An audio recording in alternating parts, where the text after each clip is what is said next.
Good morning, ladies and gentlemen, and welcome to workshop 3 of the Property Entrepreneur Graduate Programme. Looks like we've got a fair amount of people already signed in. In fact, we've got quite a lot of people already signed in. It's at 11 o'clock on the dot, and we're going to run this webinar for the next hour and a half to 2 hours. We will be finished by 1 p.m. at the latest. And we just confirm that you can hear me. If you just confirm that you can hear me loud and clear.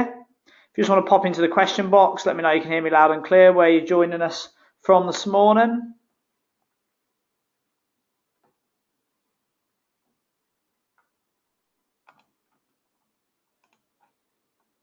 Excellent. Morning, Dave.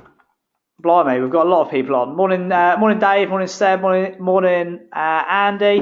Morning, Grant. Morning, Steve. Morning, Jackie, Sarah, Nadeem, Philip, Gary, Richard. Excellent. So everyone can hear us loud and clear. Just to let you know, we are recording the webinar, and so if there's any issues with the connection, or you want to look back on it, or you can only attend for half of the webinar, you can always come back to it.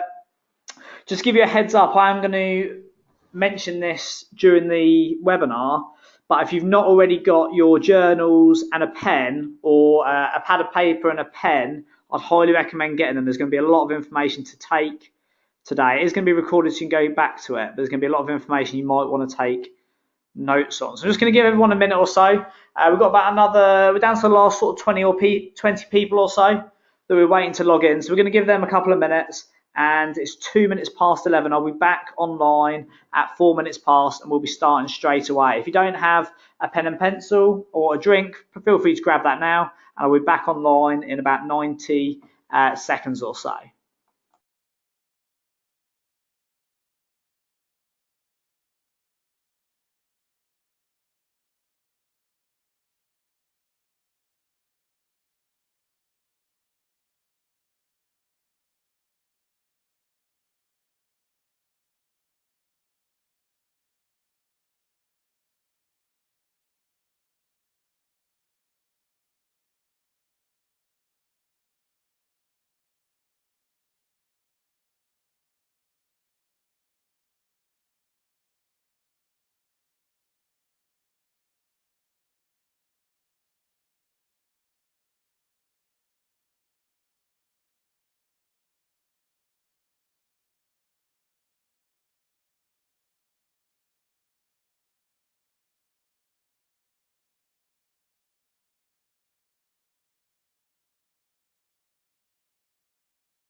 Okay, ladies and gentlemen, so welcome to today's webinar. What we're going to be doing today is workshop 3 of the Property Entrepreneur Programme. Obviously, we don't have a workshop with PIN through the Mastermind Graduate Programme.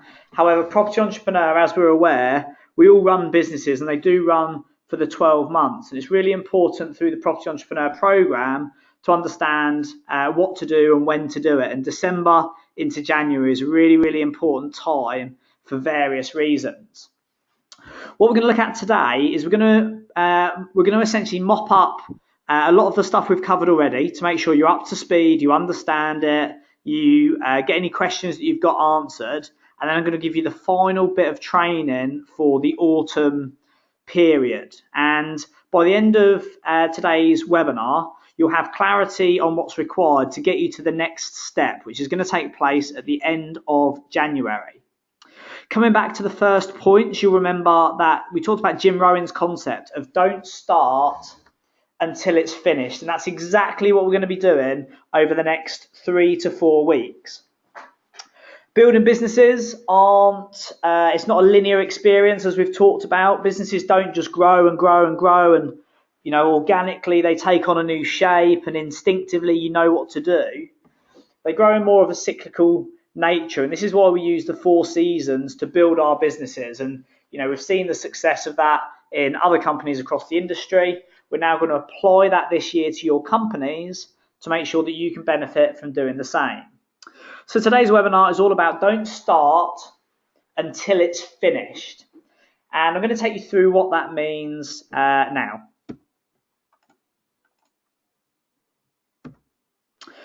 So don't start until it's finished. What we're going to do is review the property entrepreneur's journey. So where are we now in the 12-month cycle? I'm then going to introduce you to the Property Entrepreneur Strategy Day. And this is what's going to take place for you in January 2018. So all of the things we covered today is going to give you the work that you need for the end of December, beginning of January, and then your strategy day is going to be in January 2018. I'm going to introduce you to that initially. Then I'm going to give you a bit more training and take you over some wealth dynamics content. We're going to look about the concept of the geniuses. Many of you will be familiar with the wealth dynamic profiles, and some of you will be familiar with the genius profiles, which are the 4 energies of the wealth dynamic spectrum. I'm going to take you through how to use that in your day-to-day life and day-to-day business. And in today's webinar and workshop, we're going to apply that specifically to how to learn, how to lead, and how to live like a genius. And when you understand this, it really supports you to get into your flow, to be able to operate at a higher level of engagement and enjoyment, and work better within a team and other people in your workplace and life to get the most out of your flow, what you're good at, what you enjoy, and enable you to delegate and communicate effectively around that. So we're going to look at how to learn, lead, and live like a genius. I'm then going to do you a formal setup for the Property Entrepreneur Strategy Day, and this is going to take place in January. So I'm going to set you up on the work you need to do between now and then. So that's a very definitive deadline that's approaching. I'm then going to share with you a property entrepreneur tool that we use, and this is called the Winter Hit List.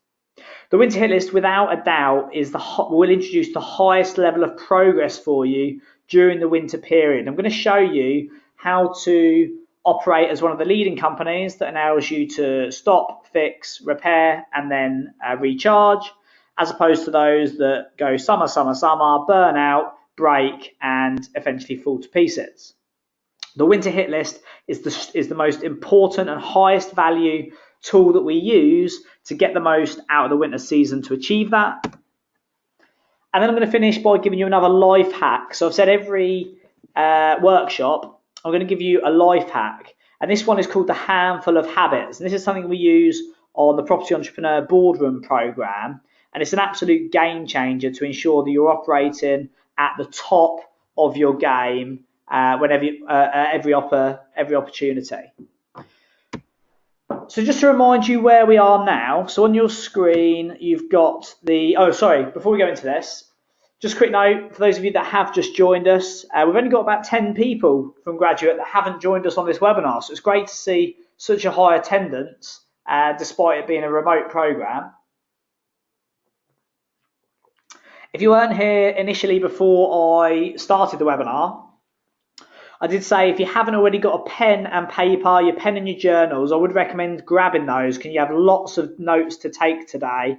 We are recording the webinar, so you can refer back to it, but I highly recommend taking a pen and paper just to get things jotted down, sink it into your subconscious, and allow you to refer back to it when we need to take some actions. Perhaps make yourself a little action list as well. So to remind you where we are, we've got the 3 levels that we talked about previously: landlord, investor, and entrepreneur. You'll know where you are. By now, you should have a pretty solid idea where you want to get to. To give you an idea, I did the Property Entrepreneur Boardroom with our board members on Friday, and whilst the majority of people start this program with the intention or aspiration to become a full-blown entrepreneur, many of them have actually stepped down from that aspiration now. Now they've understood their personal and professional objectives, how they want to delegate their time, what success actually looks like for them. they've managed to beat the ego out of them somewhat, and many of them have actually acknowledged that they don't want to go and build a big business with multiple teams and high responsibility and things like that. Actually, they want a nice lifestyle business with a group of people they can be engaged with, really high profit margins, really engaging culture, and they actually want to be investor level. Have a think about which level you want to be at. There's a good concept as well. I'm going to do a video in the middle of January on either on Facebook Live or on YouTube called Passive versus Passion. And the concept of this is it doesn't have to all be about passive income. You know, what else are you going to do? If you have nothing to do, what are you going to do? And some of you will just like working. You will enjoy being in the business, sourcing deals, working with trades, doing negotiations. It will be challenging. It will be stressful. Things will go wrong. But some of us enjoy that. And if you enjoy that, you know, that can be a passion that's worth exploring. It's not all about building a completely passive business, because sometimes a lot of us get into this for a lot more than income. And if that's you, you know, it may be that the investor level is good for you. At this point, you should know which level you want to get to and where you are now, where you want to get to: landlord, investor, and entrepreneur. We've then got the 4 seasons. We've got the autumn. This is where we are now. Then we've got the winter. Then we've got the spring, and then we've got the summer.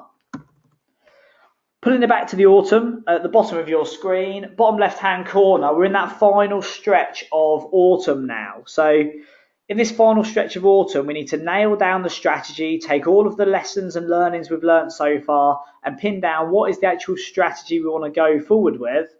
Because at the end of autumn, which is going to be in January, the winter, January, February, March, is all about building the business ready to execute against the strategy.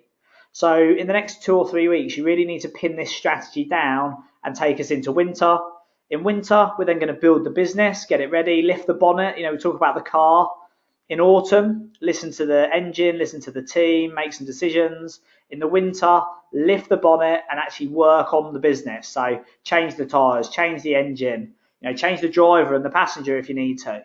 Make all the changes during the winter, because when we get to spring, it's all about taking it out and warming the tyres. So in the spring, go out, test the new marketing campaign, test the new systems, recruit some new team members, train the existing ones, onboard everyone to the new business models, warm the tyres. And then summer is all about, the end of spring and summer is all about expand, expand, expand, grow, grow, grow, scale, scale, scale.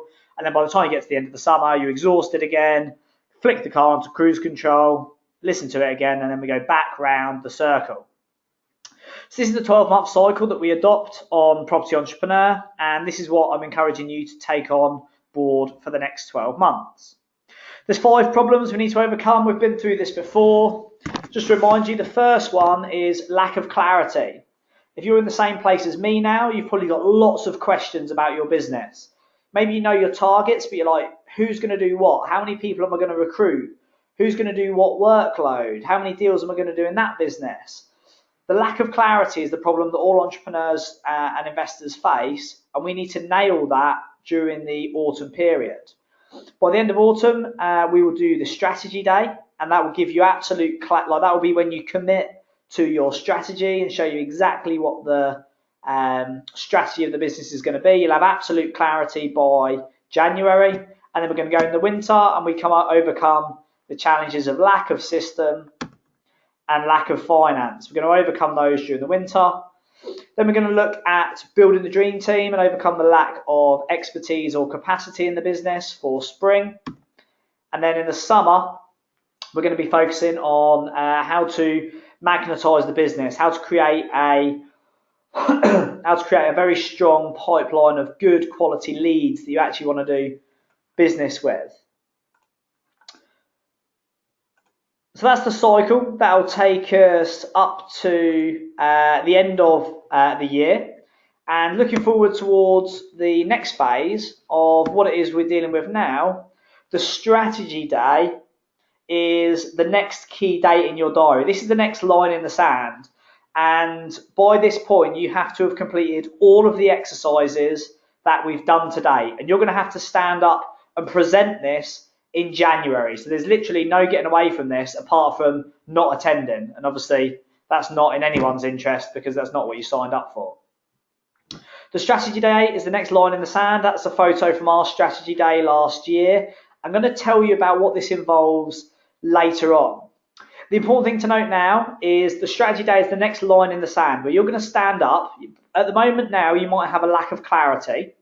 In January, when you stand up at the Property Entrepreneur Graduate Strategy Day, you're going to present to your peers what is your strategy for 2018-19, and this will be crystal clear. You'll have absolute clarity, you'll have overcome the first challenge, you'll have completed the autumn, and you'll have absolute clarity on what your strategy is for 2018-19. And we're going to talk about later what that involves. So that's a brief introduction. I'm just going to pause for a moment. Up to this point, does anyone have any questions on anything property entrepreneur or business related? Feel free to post that now. I'm just going to take a drink before we go into the next section. Any questions are welcome at this point.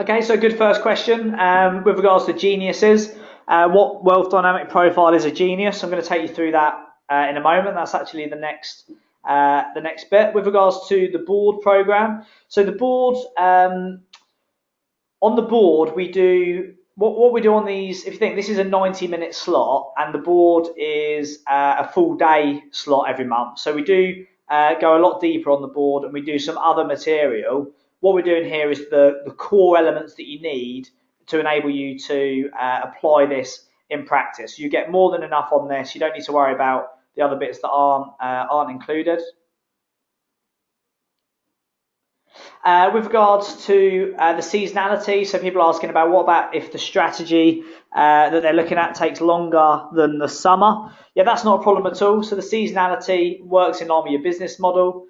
If you think about the growth, the summer period, the reason the summer period's important is it's when a lot of the activity happens. It's when you tee everything up. So if your strategy in this example for Steve is new builds, it might be that you source in, I don't know how big your sites are, but say it's 12 months to get on the site and get built out for a selection of houses or some flats or something. You'd probably aim to have that built out and you want to be exiting the market for that in, say, definitely by the end of the financial year, or the end of the calendar year, when you hit sort of autumn and winter. I'd suggest you probably want to be thinking about, you secure the site, you start building that up, and then teeing up the marketing and doing, if you do the same sort of thing as we do, actually marketing those units for sale off plan, creating a brand impact for the site, going out and doing a marketing campaign. And even the investor market's a little bit quieter this time of year. So, the spring before everyone goes on holiday is normally a good timing. Working it around that can be quite important. Finding out when if you think about the retail market, the summer period for retail is Christmas. So they build their whole 12-month cycle around the 3 months of November, December, and January, because that's where they do something ridiculous like 65% of their sales. The 12-month cycle is all built around that. The buy-in doesn't happen in the summer. The buy-in happens in the autumn's the strategy. They do the buy-in in the winter. They get their marketing ready in the spring, and then they sell in the summer. It's all about using this cycle to enable you to, like a piece of elastic, stretch, grow, do the repairs, stop the business, do the fixes, and then go again. If you're in the summer all the time, it will start to get exhausting. You'll never fix the problems. Your team will get frustrated and eventually either deteriorate in performance or actually leave. Manages people's expectations. They know that even though the summer's painful and they're dealing with broken processes or issues in the business, they know that in the autumn and the winter it will get fixed. The other thing as well is this is all a game. Like, start to think about this as all being, thank you, Nadine. Just so you know, the screen is blank intentionally for anyone who's got a blank screen at the moment. It is blank intentionally at the moment, just while I answer a few questions. Maybe that'll help. The other thing is this is a game. Business is a game, and you've got a team of people who are following you. And if they just feel like they're coming to work every day to work on a building site or sit at a computer or go outsourcing deals, and there's no start, middle, and end to it, it can get exhausting. You want to take people on this game with you. Set the target at the beginning of the year. Go out on this adventure, this challenge together to overcome it. Go through the pain together, get into the autumn, chill out, fix and repair it, and then you go again. It's a great way to work with the energy. It's also a great way to work with profiles.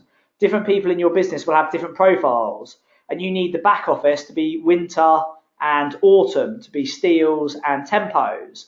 And if you're running a summer-based business where it's all about new sales, expansion, they're going to get exhausted because they never feel the ability to lead the business. We'll talk about this a bit more in future, but during the summer, your sales people lead. During the autumn, your tempos and your service people lead. During the winter, it's your steels, your lords, your accumulators, your mechanics that lead the business. Into the spring, your dynamos get to stretch their legs. All of these things will pull it together and hopefully add some value. I'm going to go on to that a bit more in a moment. Jackie's suggesting that the signal's dropping out. I'll pause this in a moment, Jackie, and I'll just see. I'm in our one of our meeting rooms, so I'm hoping that the connection here is okay. If anyone else is having that problem, just let me know to confirm it is here, and I'll try and connect to one of our other networks. Dave's asking about the date. Yeah, sorry to tease you, Dave. I don't actually know the date. I did look earlier. I don't believe I currently have the date for January. Whether that's been announced already for yourselves or whether you're waiting to hear from it, I'm not sure, but I don't have any of the 2018 dates yet. So I've asked Lucy to get those for us this week. Everyone else, the signal seems to be okay. Okay, lovely. Oh, I've got a bit of inside information here that the workshop for January is on the 19th of January and the 16th of February. So just to confirm, the next workshop is the 19th of January. So thank you everybody for that. In fact, Phil's been good enough to share all of the dates for the following year, so that helps a lot. Lovely. And everyone, it seems the signal's okay, but do let me know if that drops out. Everyone else does seem to be okay, and Jackie says it's working okay now. So thank you very much for that. One more I'll do quickly, just so everyone benefits from Phil's share on this. I'm just going to rattle off the Platinum graduate dates for 2018. So if you grab your pen, we've got Friday, January the 19th. We've then got Friday, February the 16th. Friday the 16th of March. The 27th of April. The 18th of May. The 22nd of June. The 20th of July. The 21st of September. The 19th of October. And the 23rd of November. Hopefully everyone's got that okay. Hopefully everyone's got that okay. And no doubt the pin office will be sending theirs round. Right, so what we're going to do now is for the next half an hour or so, we're going to do some training on Genius profiles. So the reason for this is approaching your strategy day in January that we now know is the 19th. That we now know is the 19th of January. Approaching your strategy day, it's really important that you start to think about how are you going to achieve your goals, who are you going to have in your business, what do you want more of, what do you want less of, what do you want to keep. And just remember that this is all a game. The whole thing is that every year you do less of what you don't enjoy, you do more of what you enjoy. If you've got loads of cash flow but you've got no pension, you start to be a bit more strategic about that. If you've got loads of money in the bank but you've got, you're in infrared level, you're losing money every month, it's time to focus on that. The whole thing is that this is a game and you want to set up every year to enjoy the next year more than you did the previous one. Do more of what you want, less of what you don't.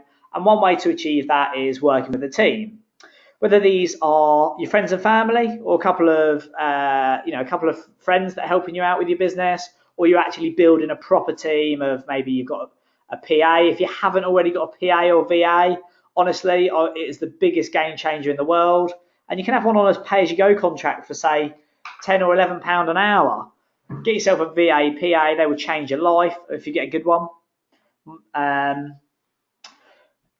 You want to understand how to work within a team, VAs, PAs, lettings managers, letting agents, deal sourcers, estate agents, all of these different profiles and people. And this is where Wealth Dynamics starts to come into its own. So I recently, I'm about, I think, probably about 3 weeks away from completing my accreditation to be qualified to mentor Wealth Dynamics at an advanced level in the UK. And what I've done on Property Entrepreneur, the board this year, is started to implement that into the program to add an extra level of understanding around how we work as entrepreneurs and how we build teams and how we get into our flow. So I'm going to take you through an example of this. And this is going to be about the concept of leading, living, and leading, living, and learning like a genius. It's really, really helpful just to understand a bit more about who you are, how you work, and likewise your team. So these are the profiles you're very familiar with. You've got your dynamos up the top, your mechanic, creators, stars, or the ones who get everything started, they get the ball rolling, they head in the clouds. You've then got your blazers, your stars, your supporters, and your deal makers. They go out there, make things happen, connect with the people. If you think about the idea and the entrepreneur being the wood, the blazes are like the fire to the wood. They go out there and actually create an absolutely roaring forest fire with it, meet the people, make things happen in the market, sell it, scale it, magnify it. Down the bottom, you've got your tempo profiles. These are more ear to the ground, starting to think about sensory feelings, working with the team, delivery, service, timing, more about the consistent delivery of the business and understanding when to come in and out. And then you've got your lords in the winter, in the steels, your lords, your mechanics, your accumulators, who are all about the detail, all about the profit, multiplying the systems, processes, making things a lot more refined, focusing on the granular detail, where the other side's about colour, these guys are more about clarity. And when you hold all of these together, it gives you a really, really powerful collaboration. And we're going to look in this section about how to utilise this at another level when you're working independently and with a team to take yourself forward. So we talked about on here the 8 profiles being one of 4 energies. And you do have bits and pieces. I've got, I'm a creator mechanic, so I have mainly dynamo genius, but I'm also a little bit of lord. Some people who are blaze geniuses might be sort of star profiles. They're very good at getting out there, shining the light on others. Equally, they're very creative, so they've got a bit of dynamo and a bit of blaze. But you will have a primary energy and you will have a primary genius. And this is where Roger Hamilton most recently created the Genius U profile. So these are the geniuses that are on the screen now. Some great little characters to go with that, to support with that. And what we've got here on the left is your dynamo genius, all about the ideas. You then got your blaze genius, which is all about the people. You've then got your tempo genius, which is all about your timing, and your steel genius, which is all about the detail, the processes and things like that. So you should know what genius you are now. If you don't know what genius you are, just go on the Genius U website. I think it's genius, then the letter u.com or .co.uk, and do the test. It's only about 5 or 6 questions. It won't take you more than a couple of minutes, and it'll tell you what genius you are. And I'm just going to take you through this to give you a bit more insight into how this works around a few different concepts. So we're going to start off with what the geniuses are, really. That's going to be the first thing we're going to start off with in this. So here's your Wealth Dynamics icon and model, and then the 4 geniuses on there. Dynamo at the top, Blaze on the right, Tempo on the bottom, Steel on the left. I'm going to take you through the 4 geniuses to get a bit more of a feeling for who you are and what's important to you. While I do this, obviously it's very easy for us to just think, that's what I'm about, I won't listen to the rest of them. Tune into what's important to you, and hopefully, you'll be sitting there thinking, oh my God, that sounds exactly like me, that makes a lot of sense, I get it. But equally, as I go through them, start to think about people in your team. This is where you're going to be taking a lot of notes, by the way. You're going to need your pen and your journal. Take a lot of notes about this and start to think about how it applies to your team, because it will really give you another level of understanding about how to actually work with other people in your friendship group, in your peer group, and in your businesses. So the 4 geniuses, we've got the dynamo at the top, and the dynamo is the idea. The dynamo genius is ideas smart. So they all have a different smart. The dynamo is ideas smart. So if it's about ideas, you want to go and see your dynamo. If you want to go to Blaze, your Blazes are all about people smart. So your dynamo is about the ideas, coming up with a new concepts, new projects, seeing the big picture, looking forward. Blazes are all about people smart, making connections in the market, networking, going out and doing market connections, strategic alliances, sales, going out there and actually working with people. Your tempos are more about senses smart. So whilst the on the dynamo at the top is head in the clouds, the tempo genius at the bottom is ear to the ground. And this is senses smart, in tune with the team, understand how people feel in the business. If there's a problem with any of the team internally, your tempos will know about that.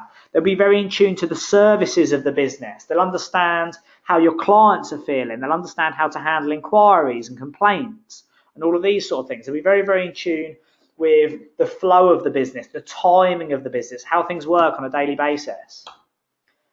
And then your details smart. So your attention to detail, your finance, your compliance, your legislation, all of these things that come under detail are the steel genius. So hopefully this gives you an idea. In your business, if it's product and ideas, that's at the top. If it's people and sales, that's to the right. If it's service and senses and delivery, it's down the bottom. And if it's compliance and detail and contracts and audits and processes, that's over to the left. So that's your dynamo, blaze, tempo, and steel genius smart. A little bit more meat on the bone for you. So the dynamos are like those of you that are dynamos. In fact, judging by the amount of people who asked what the date was for the January boardroom, the January workshop, a lot of us are dynamos. Great starters, great enthusiasm, very positive, very optimistic, always good at getting things started. Not particularly good finishers, pretty bad finishers, lose interest by the time it's up and running. And that's really, really valuable for concepts, really, really dangerous for implementation. So it's really important to understand that. A couple of things about the Blaze geniuses. They love people. They want to be out there talking to people, meeting people, learning about their lives, hearing stories, understanding understanding how different people get along. The dangerous thing about Blaze geniuses is they get distracted quickly. Don't expect a Blaze genius to sit there and do admin and bang through the same job over and over again. They need variety, they need colour, they need change. They get very distracted very quickly.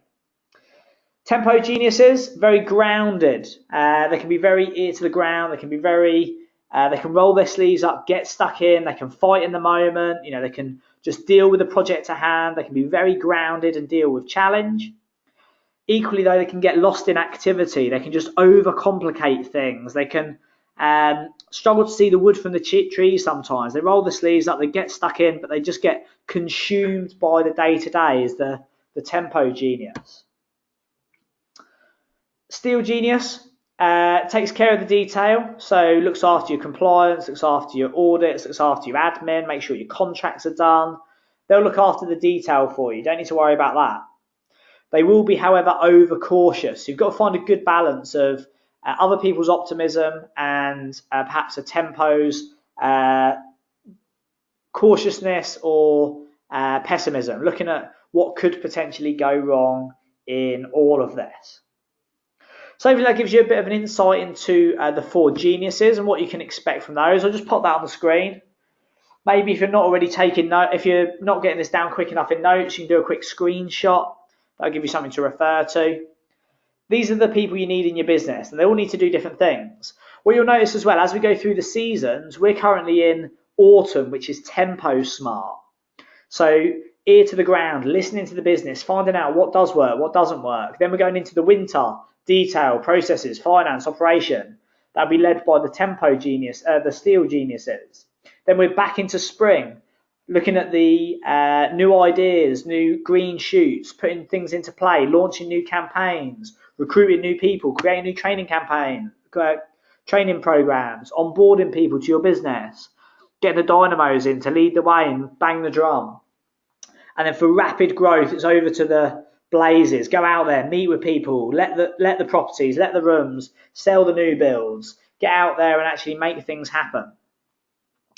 So this is the 4 geniuses, gets us up to there, puts a bit more meat on the bones in that capacity. And then we're going to apply this to 3 different practices with the geniuses to add a bit more value as to how this works. The first one I'm going to do is how to learn and how to communicate like a genius. So this is the most valuable thing you can learn about communicating with others. You will find that you find some people easy to listen to, easy to talk to, easy to communicate with, and you'll find other people more challenging. Maybe they're overwhelming, or maybe they're boring, or maybe they're slow, or maybe they send you 20-page emails when you just want a text message, or maybe they send you a text message when you need a 20-page email.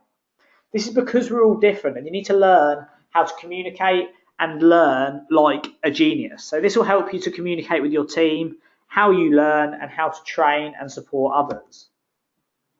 So your dynamo genius is a visual learner. So if you're a dynamo, you'll be into, pictures, snapshots, short video. You'll get it. You'll read between the lines. So I'm going to show you a quick diagram. I'm going to do this, this, and this. You'll be like, yeah, got it, understand all day long. I get it. You're a visual learner. You like to draw diagrams. You like to look at pictures. You like to people to explain things to you visually. Blazes are a bit different. Blazes they're not as intuitive as dynamos. Blaze geniuses need to hear about it. They're auditory learners. They need to have a conversation. They need to hear the story behind it. They need to talk about it. They want to engage with it. They want to understand the history behind it. They're auditory learners. They learn through speaking and engaging and talking it through. Your tempos are kinesthetic learners. So while the dynamo and the blaze geniuses just need to hear or talk about it and they get it, the tempo is not content unless they've rolled their sleeves up and they've got their hands actually into it. They need to feel it. They need to learn it in practice. They need to try it. This is the kinesthetic learner, which is the tempo genius. And then your steels is your analytical learner. Your steel's not interested in the big picture and how exciting the vision is. They're not interested in hearing the story about the history of the company and the vision of where it's going to go forward. They're not interested in rolling their sleeves up and going and playing with it themselves, feeling how it works. They just need the data. They need the data, they need the reports, they need the operations manual, they need the processes, they need the how-to sheets, they need the process sheets, they need the facts, they need the policies. They're analytical learners. Send them the data, they'll learn from the information that's provided, and that's the 4 different ways that these geniuses learn. If you were to draw a brain over the image on the front, the frontal lobe is the visual learner. This is physically how your brain operates. The frontal lobe is the creative bit. It's the high level. It's the big picture, intuitive, reading between the lines, seeing into the distance, the optimistic blue sky thinking. It's all of this stuff that comes from being a visual learner. So your dynamos think using the frontal lobe of their brain. The visual learner is a very high level thinker. They'll come up with a big picture, but they have no consideration for the detail. They understand the big picture and they're very, very intuitive. They can get it, they just need the headline and they'll get it. But the detail and the ear to the ground is where they'll lack the ability to progress. Your blazes on the other side. Your blazes, so whilst you've got the frontal lobe for your dynamos, you've got the extrovert for your blazes. So the blazes are all about being extrovert energy. They get their energy from being with other people, for being connected to others, engaging with others, being out there networking, learning as part of a group, experiencing as part of a team. There's a lot of love with the blaze genius. There's a lot of compassion. They want to know the story. They want to feel passionate about it. They care about the people. They care about the client. They care about the customer. Very extroverted, high intensity, connected genius profile. The tempo genius. Whilst the dynamo is all about the frontal lobe, operates at the front of the brain, the tempo is the temporal lobe. It's the back of the brain, and it's more connected to the sensory thinking. It's the time, it's the consideration, lots of importance around being in the moment, servicing your clients, servicing your team, working well under pressure, dealing with the day-to-day. They want to learn about, they don't care about the story or the big picture. They want to know the facts from others. They're more interested in people who've experienced it in the past. So what does the TripAdvisor say about it? What do the online reviews say about it? What referrals can you offer? What testimonials are there that this actually works? This is the process that the tempo genius goes through. And then finally, the steel genius. The steel genius is all about the opposite to blaze. So the steel genius is all about introverted. So gets their energy from being on their own rather than being in others. Happy to just be provided with the data and just work through it. They need the facts. They need the long emails. They need the operations manual. The visuals, the dynamos and the blazes will buy the flat pack furniture, and they'll try and do 70% of it without even looking at the instructions. The tempos and the steels will get the instruction manual out. They'll lay the screws out. They'll figure out the instructions, and then they'll go.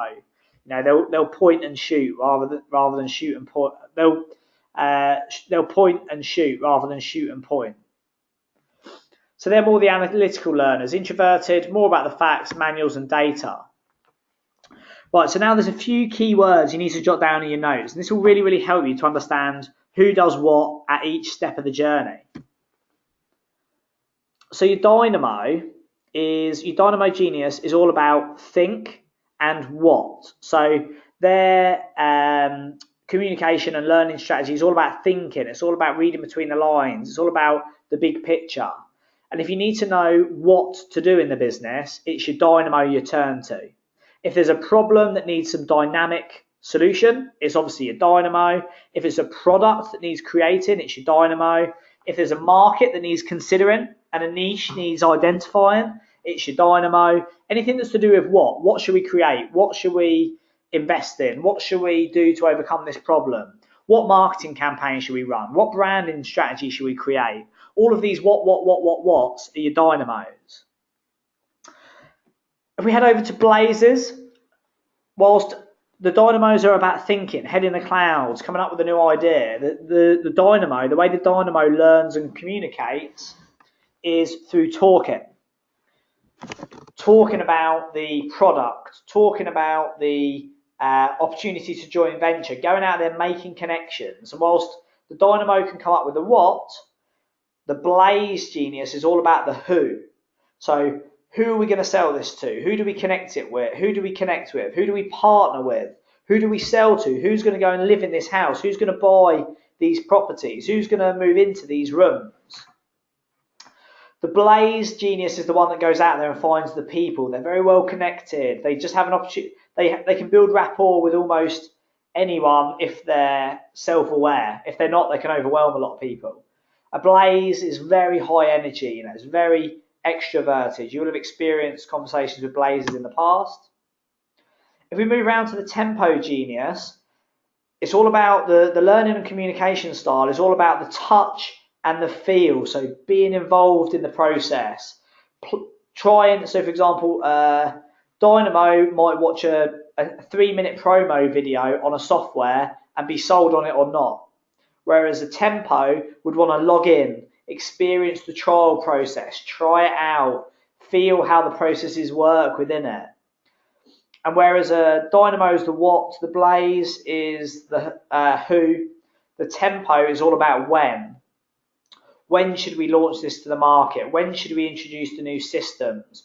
When will the team be ready to take on expansion? When should we bring on some new deals? When should we open up and expand into other territories?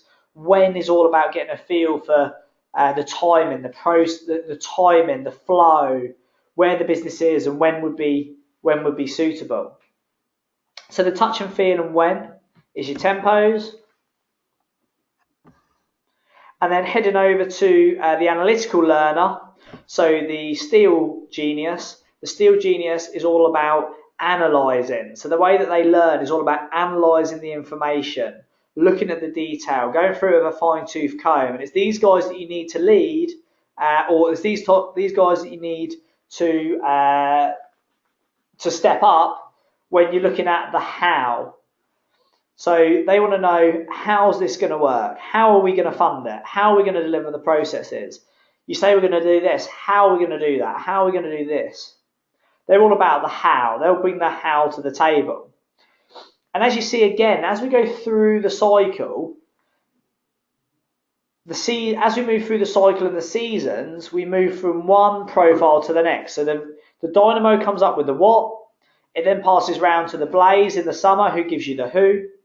Down to the tempo in the autumn that tells you when, and then round to the winter and we figure out how. And this is a really, really powerful combination when you can understand this.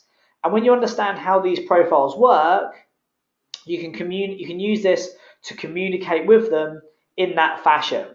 So if you're going to go and communicate your strategy to the finance team, you want to go there with a written business plan, a finance plan, a drafted P&L. Now they want to see the fact and the detail before they even consider the idea or the vision. Equally, if you've got you want to get your blazes on board, guys want to, we're going to launch this new product, and you're going to go out and take it to market. If you present them with the process, the paperwork, the P&L, all of that, they're not going to be interested.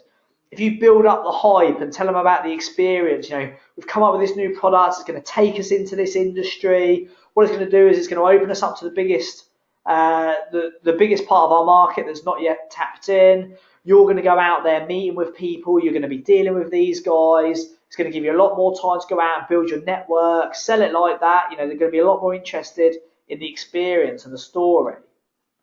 All of these things are really important as you start to build your team, and it'll enable you to move forward. So hopefully that puts a bit more meat on the bone about these genius characters, understanding who you are, why you work in the way you do, and how that applies in your day-to-day business. I'm going to pause here for 30 seconds or so, an opportunity to ask any questions you've got, questions about the profiles, questions about the geniuses, questions about the way to lead, the way to learn and communicate. Then we're going to move on to 2 other topics using this. So put your questions down over the next 20 seconds or so.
Okay, so we've got some great questions coming through. So we're just going to start to work through some of these, talking about the different profiles. So Andy's asking about when you meet a new contact, do you have a process to judge their genius?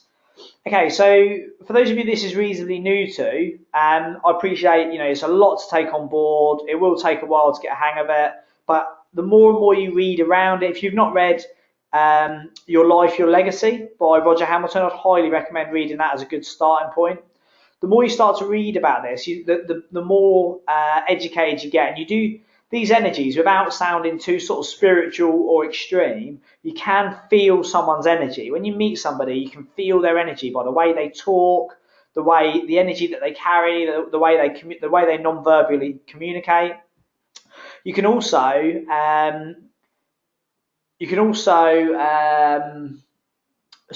tell profiles by the way people dress, the sort of way they prepare their desk, the way that they present information. You can get a very solid feel. You can get a very solid feel on of profiles without actually profiling someone once you've been doing it for long enough. The easiest way to sort of early on benefit from this, and it wouldn't be specifically using wealth dynamics. What you can do is to understand that there's a whole thing around connections between profiles and how they communicate and how you can better align the profiles so they work better together. One thing to do initially is this is a NLP technique called matching and mirroring. Matching and mirroring can be really, really powerful because, as you can tell, I'm a very dynamo profile. I speak reasonably fast. I'm high energy. I'm intuitive. I can read between the lines. That works well. And if I was chatting to another dynamo, we'd be in complete flow talking like that together.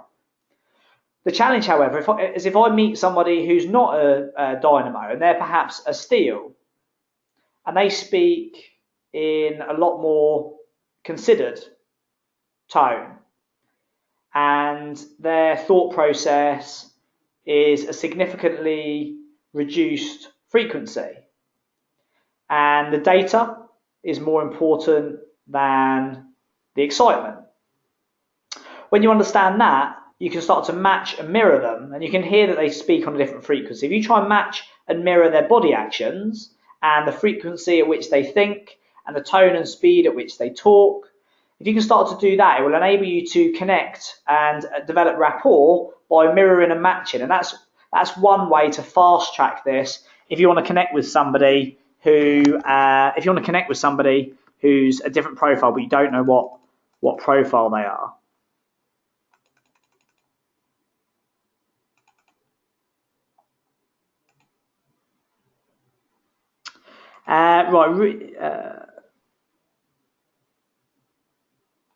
So Richard's saying that he appears to be dynamo, but can see a lot of blaze as well. So there's lots of people ask questions about, I've taken the test, but I don't really think I'm this, and do you think it's possible to change profile? I think the most value of this tool, the same as Myers-Briggs or De Bono 6 Hats or disc profile and all of these psychometrics that exist. The most important thing is to understand how they work and to get the best out of them. And if you understand the profiles inside out and the test makes you suggest that you're one that you think you're another one, you just got to take a view on it and understand like what the relevance of that is in practice. The main thing is to understand your strengths and your weaknesses and try and get into flow. So if you know you're good at coming up with ideas and you're good at going and meeting people, like Richard's actually acknowledging, he has no tempo in his character. The most important thing there is to understand that if you're going to have somebody responsible for delivering the business on a day-to-day and you need to keep your accounts and your admin in check, is that you build a team that support you with that. So, whatever you need to do to get the value from it, absolutely. It doesn't matter where I'm primarily dynamo, but also have a reasonable amount of steel in me from my mechanic. But then I must be reasonably, I must have a bit of blaze in me because I can force myself to be extroverted. I'm not extroverted because I find it reasonably challenging, but I do have the blaze tendencies in me as learned behaviours. So yeah, it's understanding that and getting on board with it. Understand it's things you enjoy as well. If you don't enjoy things, you want to be looking at delegating those because other people do enjoy them. I remember giving Lucy a pile of business cards once and asking her to pull the data off of those and put them into our database. And I sort of cringed when I gave her the job, and I said, "Oh look," and I apologised. I said, "Look, I'm really sorry. I've got the worst job in the world, but it's just got to be done. I've got these business cards, and I need the data to go into the database." I said, "Oh, well, that's an amazing job. I love doing that. I just put my headphones on and just hammer through it." I was like, "Wow, you actually enjoy it. You're going to be better at me at doing it, and I don't have to do it. It's win-win for everyone."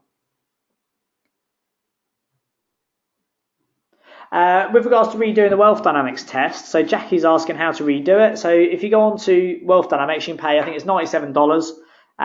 If you're just buying one, there's a bulk discount on there to do if you want to do a few more. With regards to Genius U, that's free. So go to geniusletteru.co.uk or .com, and you can do that for free, and that'll tell you what profile you are. That's as powerful, really, as understanding the Wealth Dynamics, in my opinion.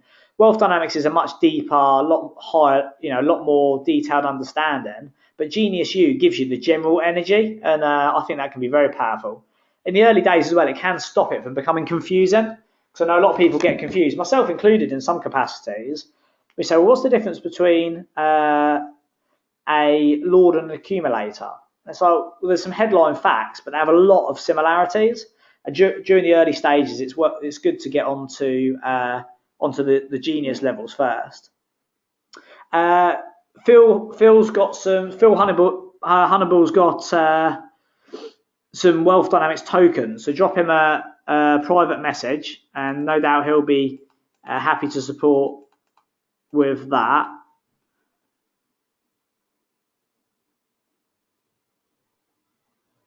Okay, so Philip's asking, can I comment on the trust breakers with respect to profiles, where some profiles take a breach of what they think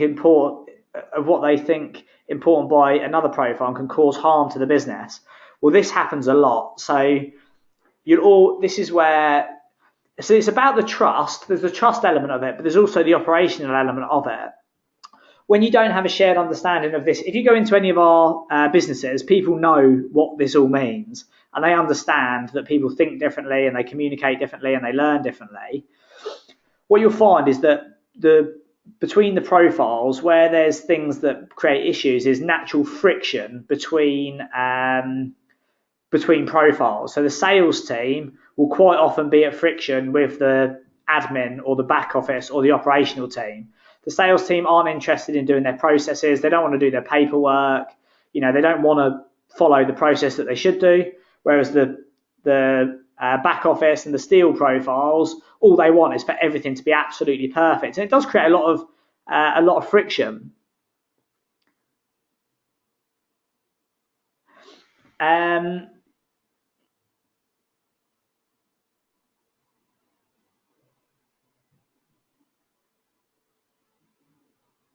Yeah, so without going too deep on the elements of it, that's probably the highest level thing, is understanding to educate yourself with your business partners and understand how to communicate and try and avoid any friction wherever you can, really. That's definitely something that we've worked on. I'm just going to try and share Phil's. That's not worked for some reason. So Phil's email address, if you want some discounted tokens, is wealthdynamicsphil@gmail.com, and he can sort you out some discounted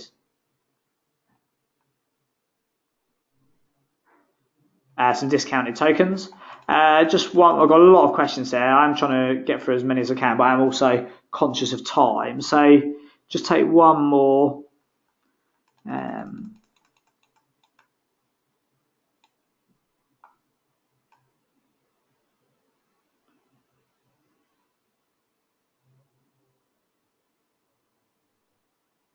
Okay, so here's a good one. I understand that people learn in different ways, but when you've got one team with various profiles, how do you teach all of them?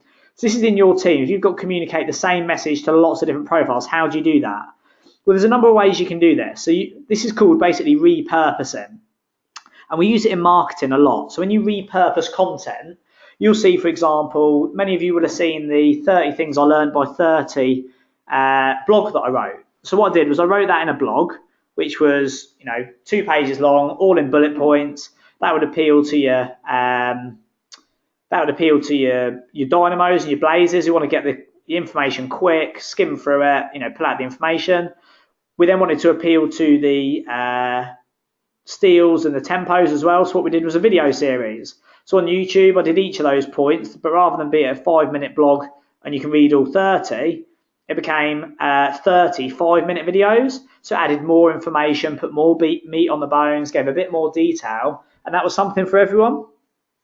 Internally in your business, when you're communicating with investors, team members, people that you're working with, stakeholders, third parties, what you can do is you can repurpose the same information. So in our how-to documents, for example, we have the first section of the how-to is the process sheet. So here's how you do this process. Step 1, 2, 3, 4, 1 page, 10 points, bullet points.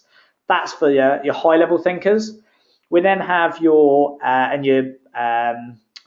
dynamos. We then have a YouTube video, so you can click play on the YouTube video and it will talk you through it, show you how to do it on a screen. That'll appeal to your visuals, your audios, and your touch and your feel tempos. And then we include a section at the back which is literally down to the granular detail. Now click on this button and this slide will open up, and then into this field, then click submit and then post to the system, writing down in every single line and detail how that works from a steel profiles point of view. So repurpose the same thing just across different platforms, really. That's what I'd encourage you to consider there. Right, so we're going to move on. I'm just going to take a quick sip of water.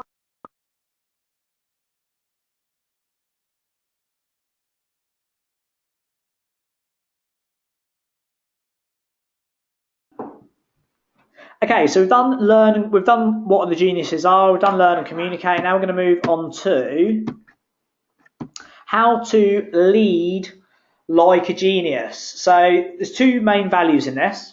The first is to understand you're a leader to your business, to your teams. You're a leader to somebody, a group of people in your business. How do you lead like a genius? What leadership style do you take? And then equally understand how to embody the leadership traits of these geniuses in your other team members, because if you read John Maxwell's 5 levels of leadership, the ability to move up to the highest level of leadership is when you can actually create other leaders in your business. So we're going to look at how this applies to each of them. So when the dynamo is leading, it's all about task-based leadership. So they'll create a project or a schedule or a new business venture. But this is a task-based leadership. It's like, right, the task for this quarter is this 100-day 10-point plan. Or the task is we're going to launch a new website. The dynamo is very task-based leadership. It's all about creating the next big thing. The blazes, however, don't go to a blaze and say, right, we need a new website, go and design it, go and come up with the marketing strategy, go and do this and go and do that. They're just not operating at that level. They're more about the people-based leadership, and it's all about communication. So task versus people, and creation versus communication. Your blazes are out there working with people, networking, getting in there with the team, holding your one-to-ones, doing training, coaching, leading people forward by connection and communications. That's how your blazes lead. If you've got a tempo-based leader, they'll be engaged with the activity in the business. They'll be leading by being in the thick of it. They'll be there shoulder to shoulder with the team. While the dynamo's not interested in the day-to-day or the actual delivery, the blaze is out there connecting and doing a reasonable amount of delegation in most cases. The tempo is more about activity, rolling their sleeves up, shoulder to shoulder, down in the trenches, getting stuck in and leading by example in many cases, getting stuck in and showing them what they can do for the business. And their thought process within a leadership capacity is consultation, whereas the Dynamo will create the new leadership model. They'll create the new ideas, and the Blazes will communicate what's already been created. Tempos find their strength in leadership by going and speaking to the team, getting their feedback, getting their opinion, and actually consulting with them to see what's important to them, what challenges are they having, get the feedback from them. And then finally, where you've got task, people, activity, and then for Steels, we've got data. Data-based leadership, Lucy always says the data doesn't lie. The data-based leadership, the facts, this is the money coming in, this is the money going out, this is how the process should be done, this is how we're going to fix it. Everything's very, very calculated, and they present everything based on the data. So they lead by data and by calculation in the figures, but also calculating how does the process work, what's the optimum output of a product or a service, what are the margins that we need to achieve. They'll lead by the data. Lucy, Latika, B, all of our finance team and operations team, Helen, Trevor, none of them need to know about the hype of going out, the big picture, the excitement of the sales, the market's feeling good. They're interested in the facts. How many paid applications have we got through? What's our conversion rate from viewings to conversions? What's the amount of time these flats are staying on the market before they're actually sold? What are the margins? What are the forecast margins against the actual margins? They're all about data. They want to see it fact, cold hard fact, and that's how they adopt their leadership styles. You'll notice in this that again the genius profiles apply very, very specifically to the seasons that we're in and the stages in the business. So during the Dynamo phase, it's all about creation, it's all about new, it's all about the spring. In the summer, it's all about sales, going out there, making things happen. And then it's all about consultation, cruise control, into strategy, speak to the team, listen to the business, listen to the engine. And then in the winter, it's all about data, processes, finance, operations. All of this comes together. Hopefully this is putting a lot more meat on the bones for you. Task-based is all about creativity, vision, positivity, strategy, and innovation. So this is how they lead. They're out there bringing the energy to the table, bringing the big picture. Leadership is often driven by leadership at a headline strategy is obviously often driven by a dynamo. They're in there bringing the life to it. Hyping things up, bringing positivity, optimism, driving everyone forward. Your Blazes will be all about working with the team, looking out for the team, collaborating with your partners, collaborating with your market, adding a lot of value, making sure the team are okay, connected, lots of love, lots of care, lots of attention. They'll be leading, looking after the team. Your Tempos will all be about getting stuff done, working in action, servicing the business, servicing the customers, servicing the team, keeping things going, getting in the thick of it. Think about the tempo profiles would be like your emergency services. They're there to serve. They're there to do a job. The chaos of day-to-day, sirens, emergencies, unknown, doesn't faze them. They just get there, get the job done. And then as we talked about the tempos, they're leading by facts, by measurement, by reports, by data. They drive the business by the cold hard facts of how it's actually running in practice. Leadership from the Dynamo's point of view is all about the idea, it's about form, and it's about an example of this leadership style would be Steve Jobs. Whereas the creator is all about the idea and the form, the Blaze is all about leading by the team and the storm. So the creator comes up with the idea, creates the wood, comes up with the potential. The Blaze gets the team together and then storms on it, creates the activity, thunder, lightning, rain, getting it all, lots of activity going on, really throws their life into it and takes it to market. An example of a leader that would make this happen, like actually make things happen, would be Jack Welch. Your Tempos, all about service, so idea, team, and then service. And where you've got form for the dynamo, you've got storm for the blaze, it's all about norm for the tempos. Slowing things down. You know, they want things to slow down, get some normality, get some rhythm into the business. They want things to be consistent, be predictable. And this is where you get like your Warren Buffetts, who are all about timing, looking at the market, no rash decisions, no fast movement, getting things really smooth and predictable, and understanding the norm that comes with it. And then once you've got all of that, you then get your systems into your business. You've got your form, storm, norm, and then perform, tweaking the P&L, tweaking the systems, bringing the money to the bottom line, getting things consistent. You know, when the blazes and the dynamos are leading, there's lots of activity, there's lots of water coming out the tap, but you know, there's nothing going in the bucket, there's holes in the bucket, struggling to control it. When you get into the winter, put the systems in place, get the P&L polished. More revenue doesn't mean more profit. You can increase your profit by 10 or 20% just by drilling down on your cost base in most cases. This is where the steals come in, you know, getting hold of the systems, efficiencies, making the business perform. And this would be the likes of, say, a Mark Zuckerberg.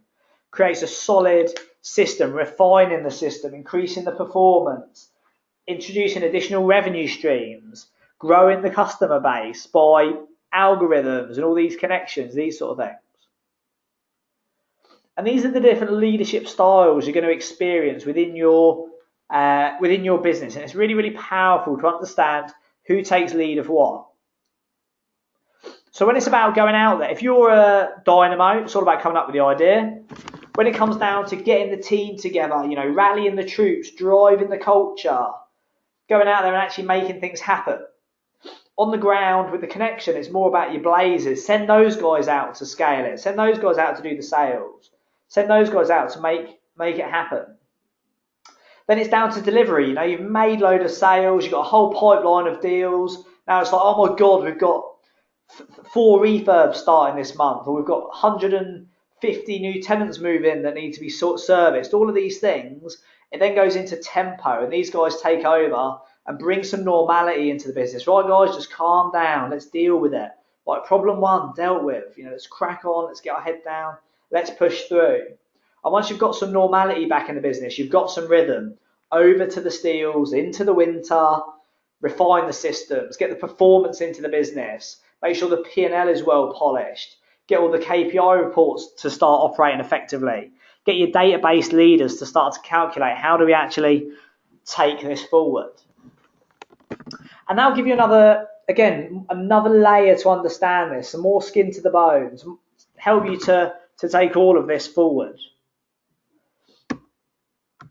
So that's how to lead like a genius. I'll leave that on for a moment if you want to take any pictures or screenshot.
Excellent. So finally, last one is So again, you'll notice lots of consistencies in these, but you'll also notice lots of differences. And this is where you start to understand more and more about how the profiles work, and how you can ingrain it into your life, into your business, into the way you go about what you do, so that you can actually learn how to live the most in flow that you can. And this is the final part of this, is how do you actually apply this to live like a genius?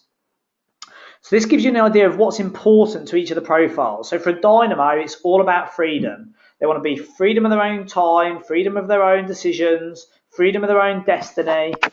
But that doesn't always mean freedom to do nothing. You can work twice as hard for half as much as a dynamo and be content because it's your decision. You have absolute freedom over what you do.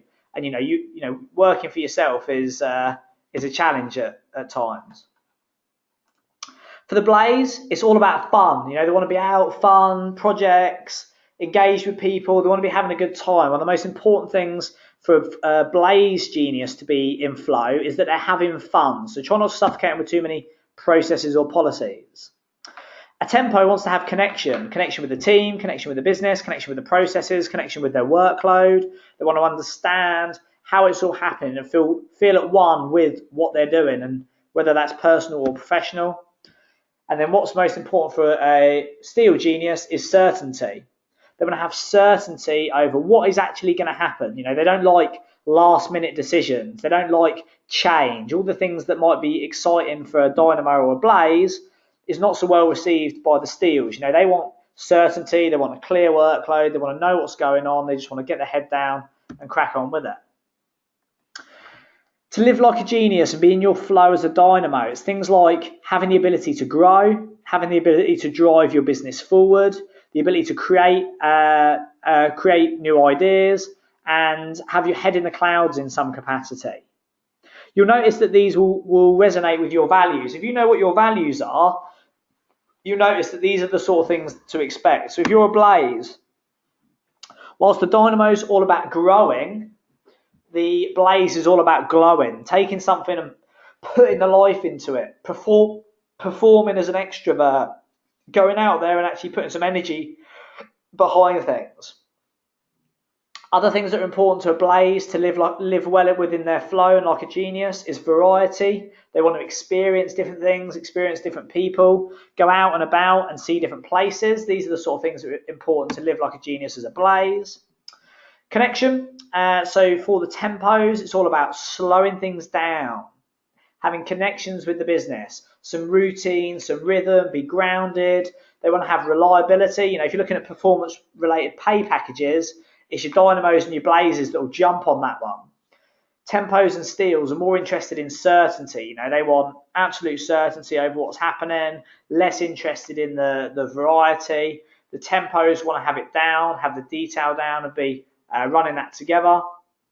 Likewise with the detail, with the Steel profiles, the Steel geniuses, they want to know. So if you look at the way round, you've got Grow for Dynamos, you've got Glow for Blaze, Slow for Tempo, and Know for Steels. Data, attention to detail, certainty, predictability, security, clarity, control. These are all of the elements that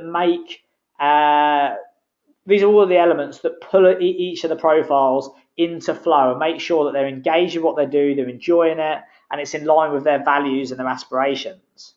A couple of bits to finish off on this. I've talked previously about the materials and the energies. So Dynamo is about wood, and if you think about the car, the Dynamo is the accelerator. Put your foot down, expand, drive things forward. That's the responsibility of the Dynamo. They basically create the wood. Once the wood's been created, it's then about the fire and the fuel. So the fire is the wood is the idea. There's a lot of latent energy in there, but it needs to have something, has a catalyst to make it happen. The Blaze is the one that roars the fire over the wood and takes it to the next level. Takes it out to market, drives the sales, screams it from the rooftops, really makes things happen. They're the fire. And then in the car, the Dynamo is the accelerator and the Blaze is the fuel.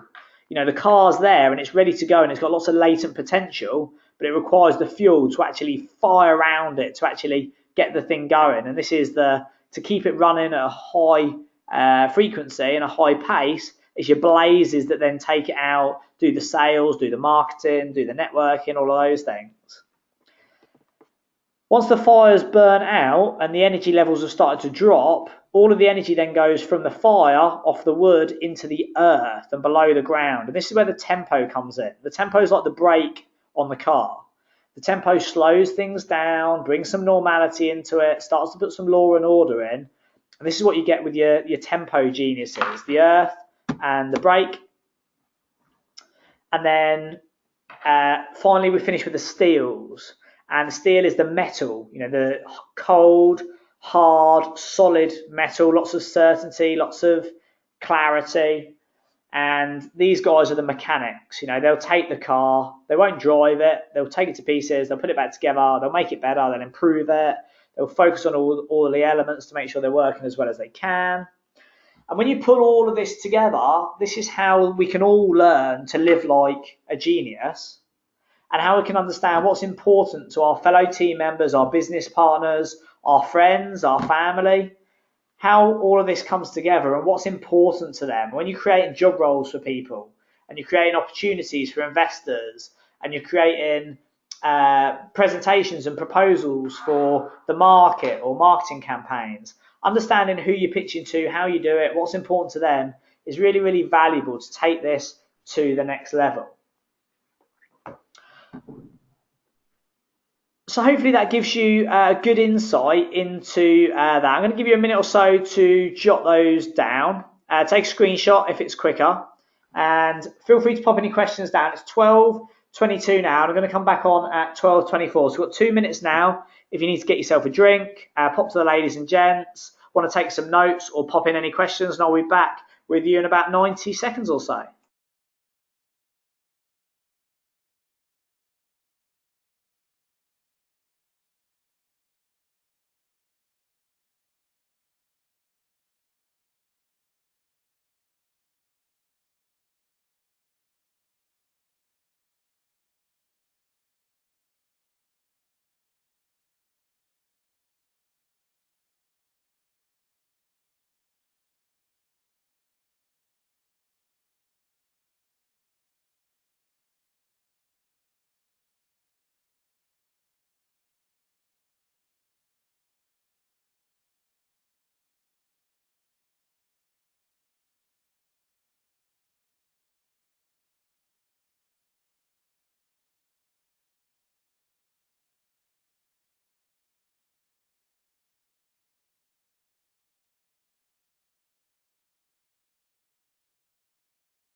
Okay, so a few good questions coming through. In fact, only 2 questions on this one. People talking about who they need to find in their team. So asking, or rather acknowledging that some of us don't have our back office sorted and spending a lot of time on the detail and control where actually that's completely out of their flow and what they want. It's very important to acknowledge.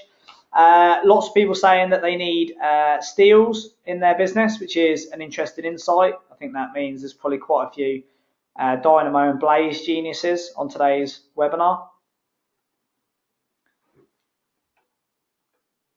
Excellent, cool. So that's gone down well. So hopefully that's given you the insight into wealth dynamics. So what we're going to do now is we're going to have a change of pace now. So what we're going to do now is go over the plans for the strategy day. So pulling it back to the strategy. So understanding all the wealth dynamic stuff, understanding what's important. We want to build our businesses to the whole concept of life by design. We want to build our businesses to deliver the engagement, enjoyment, and reward that we want as entrepreneurs and investors. And this is all about the strategy. And this is what we've been focusing on for the last 2.5 months now, 3 months, and what we need to really tie up before January the 19th, when we're going to be having our strategy day. So this is the next line in the sand, is the strategy day. So on the 19th of January, you are going to be standing up and presenting what your strategy is for 2018-19. So you're going to need to take notes here, I suspect. I'm going to give you a brief at the end, but if there's any notes you need to take through this. The year runs from the 1st of April 2018 to the 31st of March 2019. So that's the 12-month cycle that you're going to be going through with these businesses. And the strategy down the 19th, you're going to be standing up and presenting exactly what your strategy is, using all of the models we've talked about so far to your peers. So I'm going to recap what this means to you. So if you haven't already written this down, jot these down. So the first thing is you need to understand and remember what success actually looks like for you this year. And I gave you the example of when I wanted to be self-employed and wanted to be an entrepreneur. Success to me looked like being self-employed and being able to pay my own bills. I achieved that. And then success for me looked like being able to pay my own bills without doing all the rubbish work. And then obviously that was my next challenge. And then I did that. Then my definition of success for the following year or years was to build a big company with PPN UK. So then I went and did that. Now that we've got a big company and you treasure what you measure, it's now for me the definition of success now is that it's highly sustainable and highly lucrative. So we're not a revenue-based company for next year. We're now looking at becoming a cost-based company. So rather than going for, we've doubled in size every year since 2012. This year, success doesn't look like more growth for me because I've done that. I've got it out of my system. I've experienced the challenges of having fast growth companies. And now I want to make them really, really remarkable, really, really lucrative and focus on being cost-based rather than revenue-based. And that's my definition of success for the year ahead.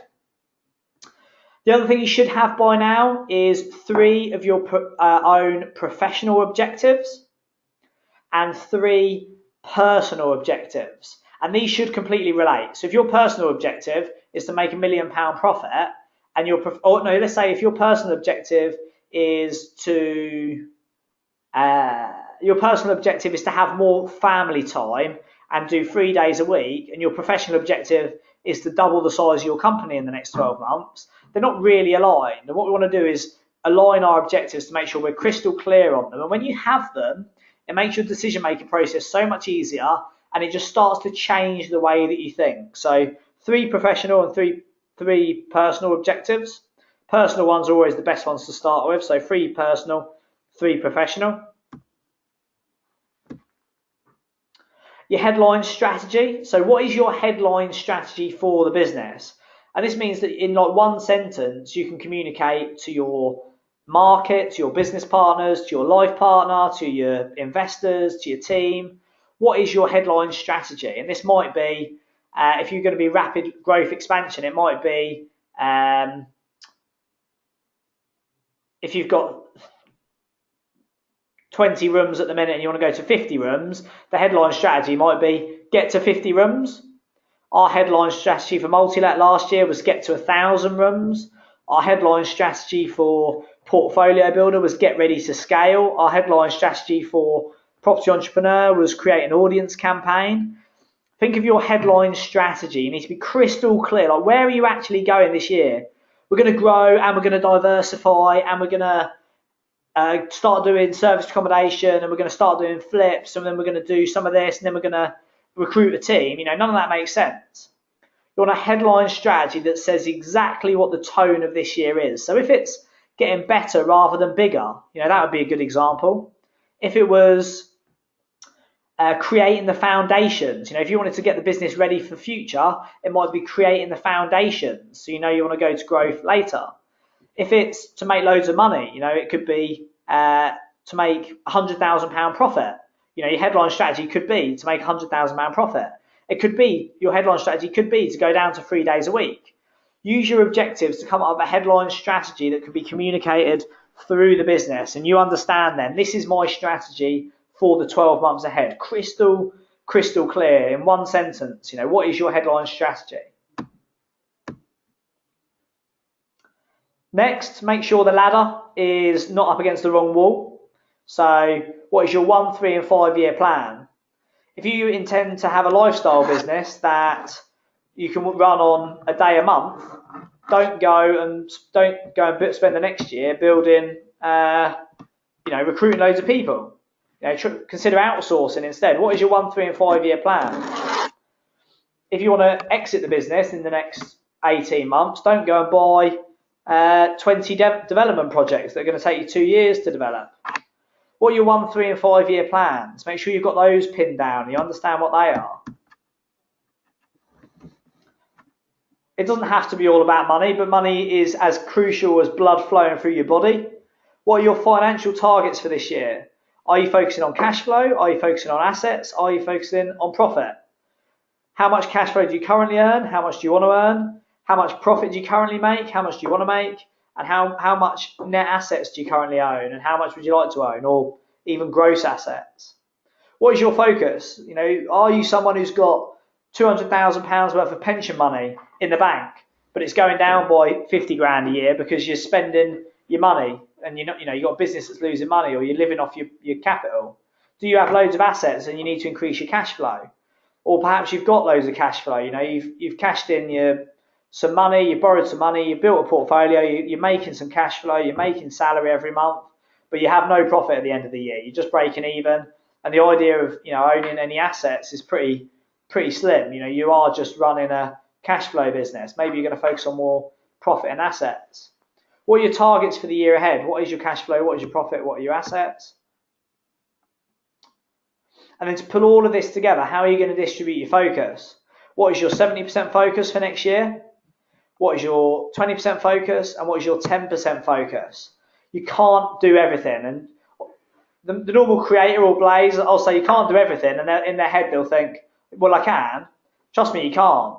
You can do everything, but then you're going a mile wide and an inch deep. You need to be taking these businesses to the proper depth that nobody else will go. Only 5% of people build proper businesses. The rest of them create a part-time or full-time job. 70, 20, 10, focus on one thing. Follow one course until successful. Focus on one thing, nail it, and then move on. So 70, 20, 10, how are you going to distribute your focus?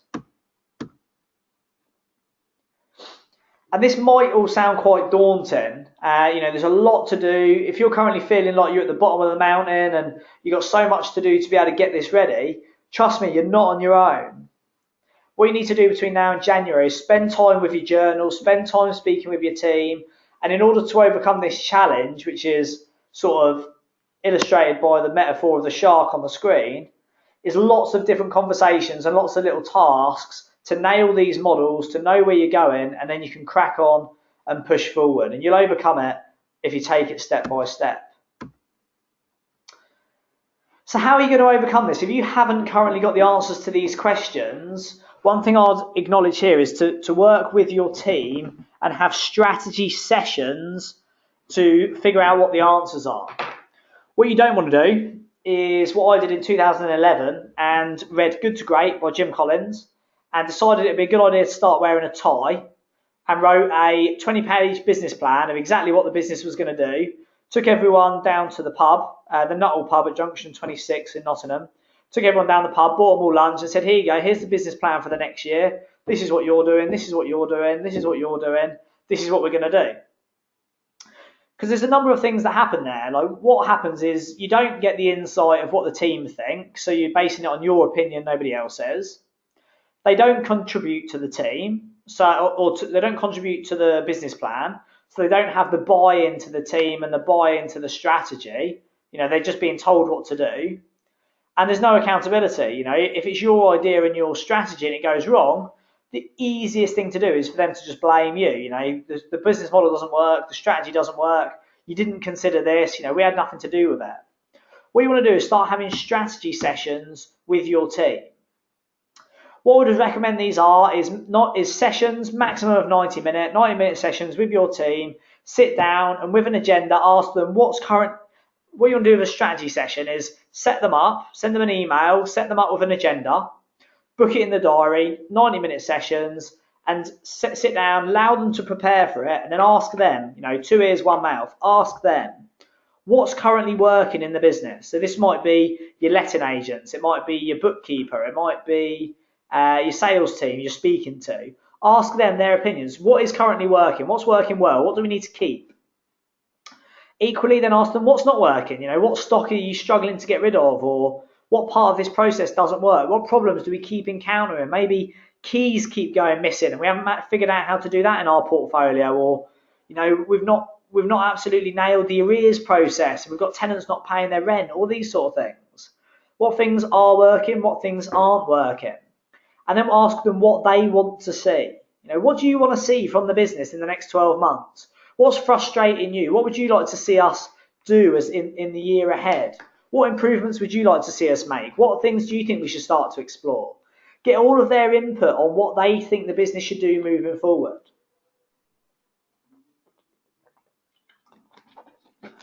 So there's three objectives of the strategy sessions. The first is to get insight into what is actually going on in the business. Make your team feel valued, ask for their opinion, get their insight in what is actually happening in the business. The second is then to get their buy-in to the process. Get them to collaborate. If you've read How to Influence People, you can be quite strategic with this, but get their buy-in. Get them to start coming around, get them to come up with the ideas, make them feel like it's their idea, and get them brought into the process so they understand what you're doing and why you're doing it. Make them feel like they're contributing to what the business is actually doing. That will create huge value in your culture. That's the second point. And then third is to get accountability. Get them to present. So if you have a strategy day at your company, as you were going to have a strategy day on Property Entrepreneur, get them to present to the team, like have a strategy day in January or beginning of February with your team, where everyone presents what they're going to achieve in the next 12 months. It's like a 12-month strategy and then performance review, and I'll show you that as the months go forward. So the third is the accountability. If they've set their own targets and they've said, this is what I want to do over the next 12 months, this is what I want to see the business do, this is what I bring to the table, they're then held accountable to the process and they'll be able to take that forward, and it creates a hugely powerful journey to go back through the cycle for the next 12 months with you. Here's an example of, so last year I had our strategy sessions. This was my headline strategy for me personally last year. So all of the companies had, so my headline strategy for all of the businesses under PPN UK was that I wanted to create a runway for upcoming talent. So my headline strategy for last year was to create a runway for upcoming talent. So we've got lots of talented people in our businesses, and what you'll find is that you will either flow talent through your business or it will flow out of your business. And my responsibility as the managing director and leader of PPN UK is to make sure that we provide enough runway for upcoming talent to develop, to progress, to move forward. Otherwise, they'll leave and find somebody else who can offer that opportunity. So my headline strategy was to create a runway for upcoming talent, and what that involved was doing a little bit more. So the green was what we'd already achieved. We spent 2 years scaling multi-let. My plan was to do a little bit more on multi-let, just get that finished. We've probably got about another 6 months to do on that. PPN Portfolio Builder was to and the headline for that was to get it ready to scale, and was to rebuild all of the processes, build the team, get the investors on board, and create the pipeline. This was January 2017. We're now in December 2017, and we've now completed that pretty much 100%.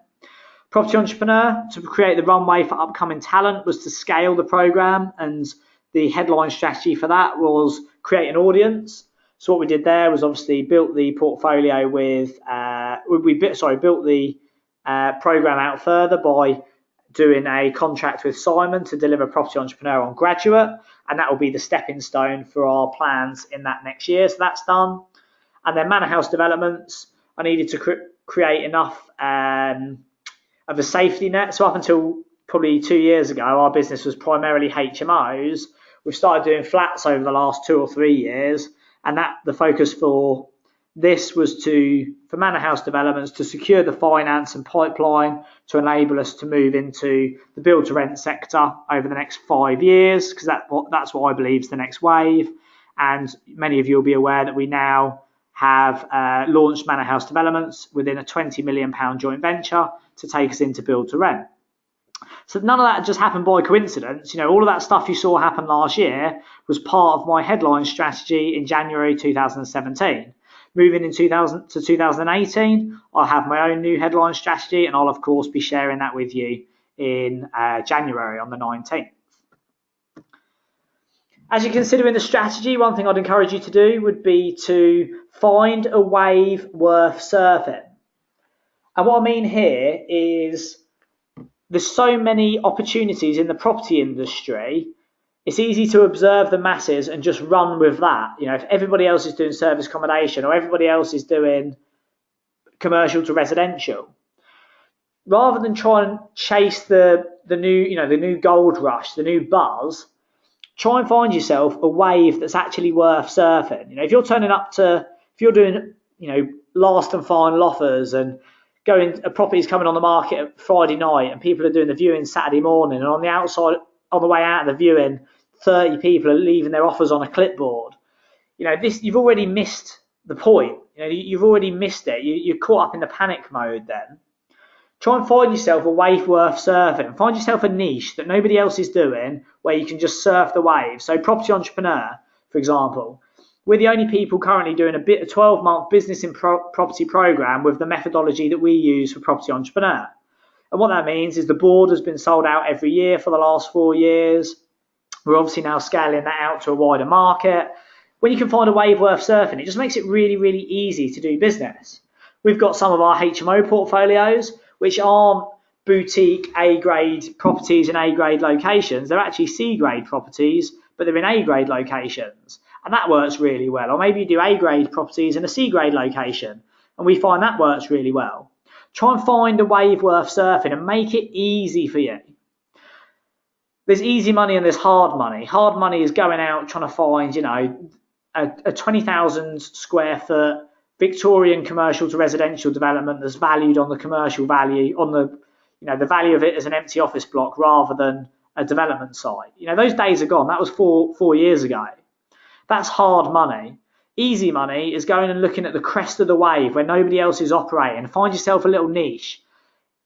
When I say easy money, I mean easy as in you don't have to fight for sales. You don't have to fight to get the market to pay attention. Things that are really reasonably easy to bring the attention to. The delivery is always tough. You'll get better and better at that with time. But find a wave worth surfing where it's not the gold rush. Observe the masses and do the opposite. And then finally, the business model. So once you've got all of this together, you've got your strategy, you know what you want to do, you know how you're going to take things forward, then the second half is to build your business model around that. And you remember the things we talked about in the last workshop. You wouldn't start building a house unless you had the construction drawings, you understood the mechanic and electrical plans, you knew the floor plans, the structural engineering, all of the sizings and all of this stuff. You wouldn't start until it's finished. The same applies to your business model. You've got to take all of the individual elements that make up your business model and get those pinned down to enable you to move forward. And this is what you need to be doing before January.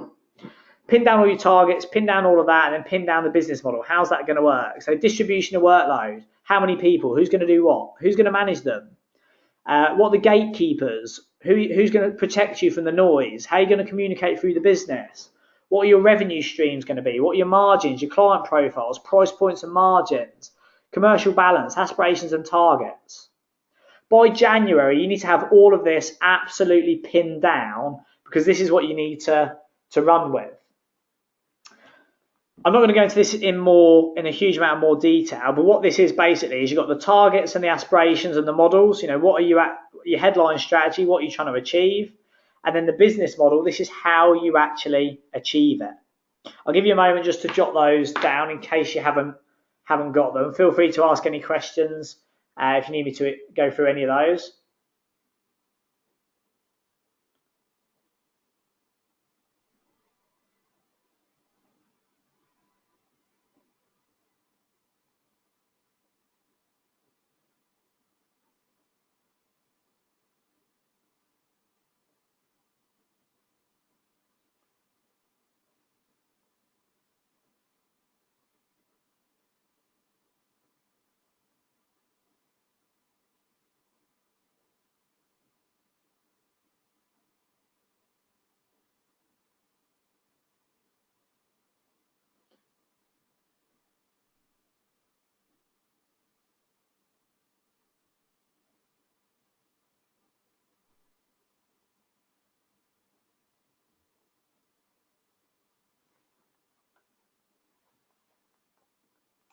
Okay, so a good few questions coming in. So asking about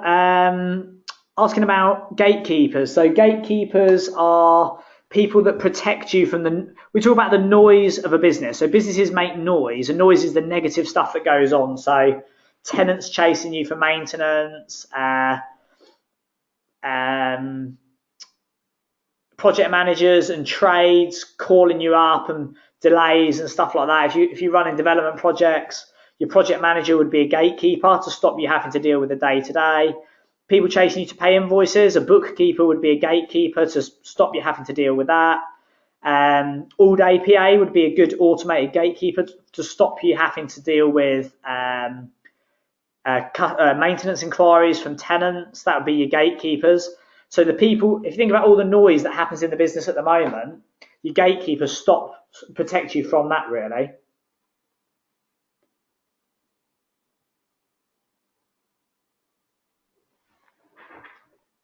Commercial balance. So commercial balance is making sure that your expenses don't cannibalise your revenues, really. If you know that one lettings manager can manage 200 rooms, don't recruit a full-time lettings manager if you've only got 100 rooms, unless you're prepared to take it to 100 rooms and lose money until then.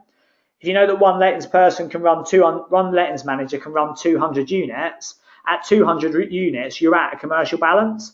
At 250 units, you would either experience service failure because your lettings manager's overworked, or you would be out of commercial balance because you'd have to recruit a second lettings manager. So you'd then have a output capacity of 200 units, but you're only using 250 units, so you're over-resourced. So your output per unit is, or your output per pound is significantly reduced because you're over-resourced. These are the elements of the business model to make up, and it's understanding how your business is going to work, who's going to do what, and pulling all of that together, really.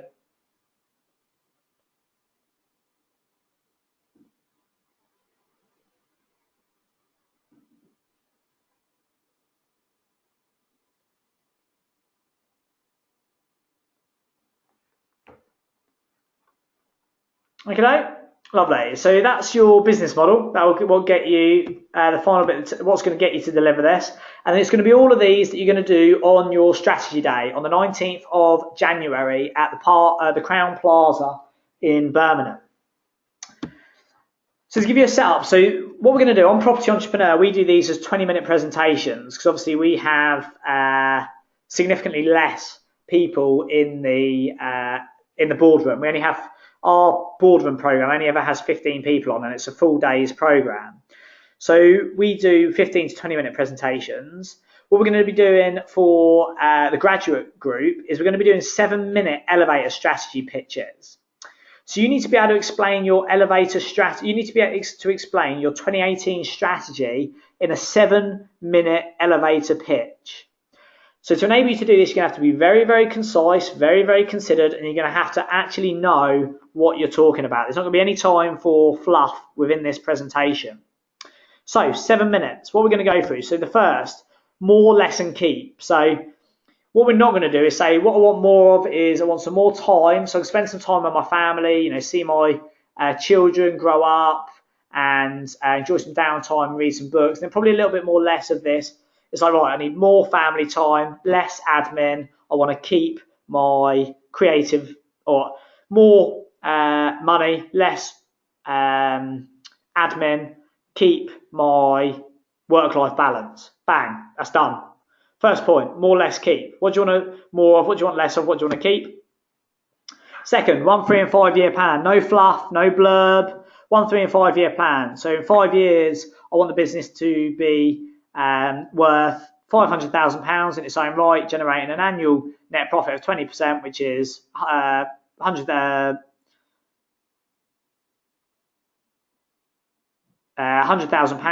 annual profit. I want to be doing 1 day a week, and I want to have 3 people running the business for me. There you go, bang, job done. My personal objectives this year are that I want to get fit, an extra £20,000. Stop doing the jobs I don't enjoy in my business. Or get my weekends back so I can spend it with my family. My professional objectives are to recruit a bookkeeper, to take over the finance, to recruit a lettings manager, to do the day-to-day, and to learn how to do flips. Personal professional objectives, piece of cake, job done. Wealth hierarchy.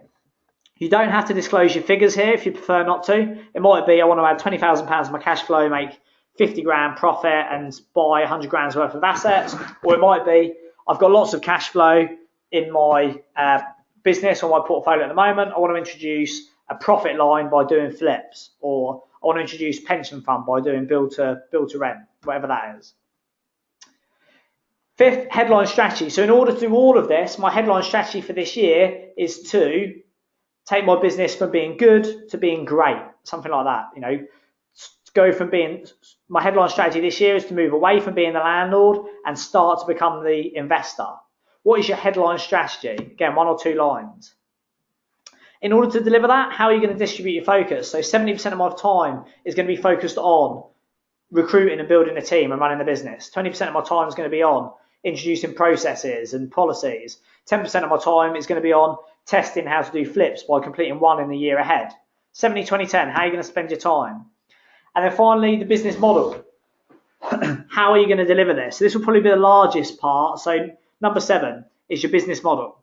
How are you going to actually deliver your business model? So number 7, the business model I'm going to do to deliver this is I'm going to have 1 part-time virtual assistant who I pay £11 an hour and does 15 hours a week.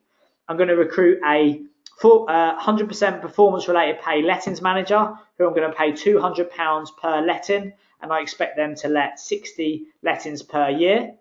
I'm going to source my flip by using a deal packaging company, and I'm going to pay them £5,000 and make £35,000 flip margin. At that level, my costs will increase by £8,000 per year. So I'm going to either, strategy-wise, are you going to take a hit, just take £8,000 less and have the freedom back, or are you going to introduce some growth? I'm going to take an £8,000 hit but have my time back.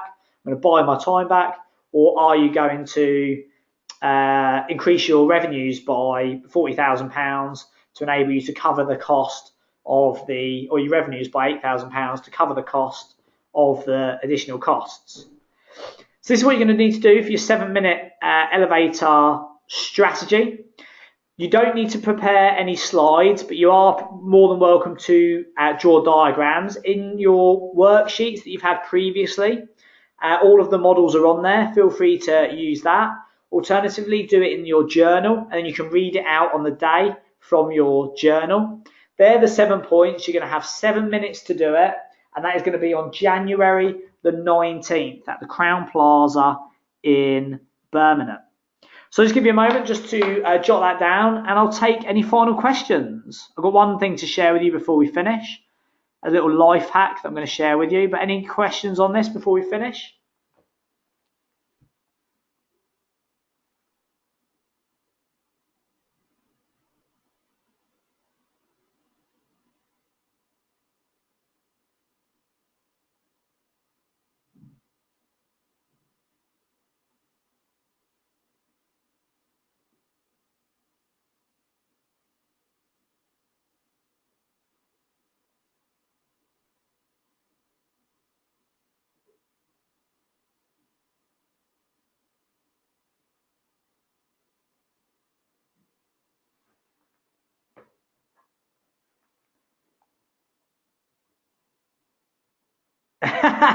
Okay, so more than one comment about the fact that they're so we've got a Dynamo and a Blaze profile who are both concerned about communicating this in 7 minutes because they need to speak a lot more than that. That's comes with the territory. You're just gonna have to nail it, and you should know this stuff inside out as well. You shouldn't even have to read it. So business model, I've done the multi-let one for you before. I won't rattle it off now, but you should be able to go. The commercial balance of Multi-Let UK is 200, 500 and 1,000 units. Our average revenue per unit per annum is £800. Our target margin is 40% net. Our average margin is 35% net. Our local office cost to head office cost is £28 per unit per month. Our local office cost is £800 per month per office. You should be able to rattle these things off. So you're going to have to get very, very good at it. So half of this, the whole KISS strategy, keep it simple, stupid. Simple is there's a lot to be said for simple. Don't complicate it. Keep things simple. Lovely. That seems to be pretty much up to speed. So you've got that to prepare for January's workshop. And once you've got that nailed, it will give you the absolute clarity over what's going to happen in the year ahead. If you don't have this completed from January, you will start to fall behind. Without a doubt, you will start to fall behind from January the 19th. So you need to have this nailed by January. Right, so one little life hack for you. I've got this to share with you. So we're going to go over this in January, but this is to give you a head start to get ahead of the game. So during the winter, we are going to work on a lot of the things in your business that don't currently work. To enable you to do this, you need to have a big to-do list of all the things that aren't currently working in your business. And this is what we call the winter hit list. So pretty much the whole of the winter, January, February, March, is built around what we call the winter hit list.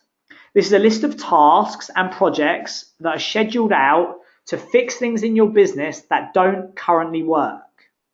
In order to approach these, you need to be tuned in to things in your business that don't currently work. And what you need to do is start creating the winter hit list. This might be things like your online application form doesn't work, it needs fixing. It might be things like your ASTs need adjusting. It might be things like your website doesn't have a terms and conditions policy on it. It might be things like you need a rebrand, you need a website, you need some business cards designing. Anything that needs doing in your business, we're going to do in January, February, March. You're going to create a monster to-do list. It might be 100, it might be 200. Ours last year was 300 points long. Anything in your business that you know needs to be done needs to go onto a to-do list. And we're going to start using this in January to do the winter hit list. There's two things I'd recommend to help you with this. The first is the Notes app on your phone. So the Notes app on your phone, just start to list out all the things that you need to do for your business. You might not do them all this year, but start to write down all the things on your notes that are going to be of value. And then equally, if you've got a small team of people, or just a team of people, we have what we call the SWAT team. So the SWAT team is strengths, weaknesses, opportunities and threats. And everyone in our business all year posts into this group, we need to get rid of guarantor codes. We need a tick box on the application form. All of these little things that grind people's gears about your business during the year, get them into the SWAT group, get them onto your notes, because we're going to do the winter hit list when we get to January. So it's a giant to-do list of all the things you need to fix in your business. And then finally this is a little life hack for you. So it's 1 o'clock, we're going to run literally 90 seconds over, handful of habits. The ability for you to perform at any time, specifically during the winter, is going to be based on the fundamentals and foundations of how well you perform as an entrepreneur. And this is your handful of habits. There's no more than 5 things you need to do consistently to enable you to perform at your highest performance level. You'll know some of these things will include when you sleep well, when you eat well, when you exercise, when you take weekends off, when you spend time in nature. They make you feel good. And equally, there'll be a handful of things that you do that make you feel bad, like you drink alcohol during the week, you eat badly, you lay in or you don't get enough sleep, you get stressed, you procrastinate, you work in your pajamas, all of these things that don't help you to perform at the highest level. What I want to encourage you to do over Christmas is start to identify the handful of habits that enable you to perform at the highest level. Because going into winter, certainly into spring and 100% into summer, these handful of habits will enable you to perform at the highest level. Now, these handful of habits are not the 5 things that if you could achieve all of them, that would be success for you. So these aren't, you achieve these 5 things and you've got to you've succeeded, you've got to the top of the mountain. These are 5 things that become the fundamental for what you do as an individual that reflect how you perform as an entrepreneur. So for me, they're getting up at my 5, I get up at 5 a.m. every morning, lift weights and exercise, so lift weights every day and exercise personal training twice a week, to eat a paleo diet, to work hard Monday to Friday, and not to drink alcohol in excess or at all during the week. They're my 5 handful of habits. When I do those 5 things consistently, I perform at my top level. As soon as I take my eye off any of those, I start to feel bad, I start to perform at a lower level, I start to procrastinate, I don't feel effective, I don't feel positive. And these handful of habits will absolutely change your life. So over Christmas, think about your handful of habits. And we're going to revisit this in January. Well, ladies and gents, it's 2 minutes past 1. So thank you very much for joining us today. And hopefully that's given you the brief you need for the strategy day on the 19th of January at the Crown Plaza Hotel in Birmingham. Remember that success and failure in all of this are very, very predictable. And your success over the coming year is going to be a direct reflection of how well you implement these models to get ready for the strategy day and nail your strategy ahead of the winter, spring and summer ahead of us. Ladies and gentlemen, I wish you the best of luck getting your strategy ready. I hope you have a great Christmas and New Year. We're all human, so feel free to fill your boots, enjoy some downtimes, have some time with the friends and family, get yourself into a corner with a journal when you can, and I hope that's added a lot of value for you ahead of January. Guys, it's great to have such an engaged group to be working with. I hope this is adding a lot of value for you. Best of luck over Christmas and New Year, and I'll see you again in January. Thank you very much, and have a great day.